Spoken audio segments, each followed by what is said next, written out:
And we're coming on the air with some breaking news in Georgia. CBS News now rates the presidential race there as lean Trump. This is the first of the 7 battleground states that we are rating as lean one way or the other. And at this hour, we rate it as lean Republican. We'll be checking in on the battleground states throughout the night, but we also want to give you results from western states where polls just closed. In California, Vice President Harris's home state, CBS News projects that she will win there.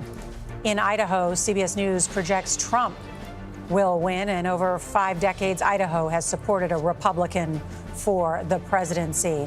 And here is where we stand right now in the race to 270, shows Donald Trump with 211 electoral votes and Kamala Harris with 145, a number of states still to be called. I want to go now to Major Garrett and Anthony Salvanto at the data desk. And so why is Georgia now lean Republican? We will explain that to Nora and the team here in a moment. Anthony, walk us through how we got to this lean Trump designation for Georgia. It's 16 electoral votes in a state that former President Trump very much wanted to flip. So you see, there's still some vote outstanding, right? It's 88% in. But what I'm going to do is show you our models here that incorporate what we expect out of that vote. And so when you do that, you see that Donald Trump's current lead holds up in that model. Now, the other way to show you this, though, and why it's a lean but not a projection, is if I show you that in terms of the range of possibilities here. And what you see is that Trump's range around that estimate is in this red bar, and Harris's range around that estimate is in this blue bar. There is still some overlap here, so we can't be certain. But our best estimate right now is that Donald Trump does have that lead, and therefore we made it lean. And Major, maybe you can talk a little bit about where that outstanding vote is. Right, because many of our viewers will see that there is outstanding vote. But what I want to do is take you inside those bubbles and show you the numbers. And the numbers tell a story about a declining amount of vote that's out. 126 in Gwinnett, 1,000. 38,000 remaining in Cobb. 54,000 remaining in Fulton County.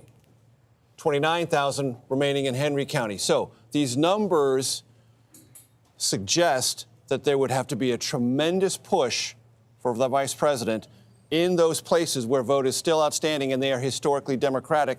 And also, Anthony, show the needs and our projection on where the vice president is in terms of the need. She needs 62%, we believe, right? And right now, she's on track to get 58%. Now, there's some estimate, or there's a range around these estimates, right? So you say, well, that is trailing what she needs, hence the lean, but it's not trailing by so much that we can project the race just yet. But we do want to give you, like I said, the whole sense of the race, and that is lean Trump, Nora. All right. Can we do the same thing in Wisconsin? Because all of us here, when I came back from the data desk with Major, everyone was also surprised about what we saw in Wisconsin. That would dramatically change the path to victory. So can we go through that margin in Wisconsin? Sure can. Far less relative vote in there, right? We're at 60. We're at 60%. So the needs yet doesn't quite come into play as much. But we are going to be looking at places like Milwaukee. And if I look at that and then I show you the history there, you see this tells very much the story. So far, Harris is trailing Joe Biden's numbers there in Milwaukee, and that doesn't necessarily tell a strong story for her. Just a little bit behind Joe Biden's numbers in critical Dane County. This is a place where Democrats traditionally really run up a lot of votes. Now, again, this is not all in, but that tracking number plus just slightly lower turnout, perhaps, that's not enough of a margin. And let's walk through the needs and our projections currently. You got it. Okay, so there's your needs, right? Needs 51% of the estimate. That's not that hard to do, okay? So the trouble is, given what I just showed you in those key Democratic counties, right now she's tracking it getting 44% of the outstanding vote. So, again, still a lot of vote to come, still some uncertainty here, but right now not immediately on track. And because we only have 61% of the vote in statewide, that's why we have not made a designation in this race. It is still a toss-up based on our estimates, but these are the trend lines at this hour.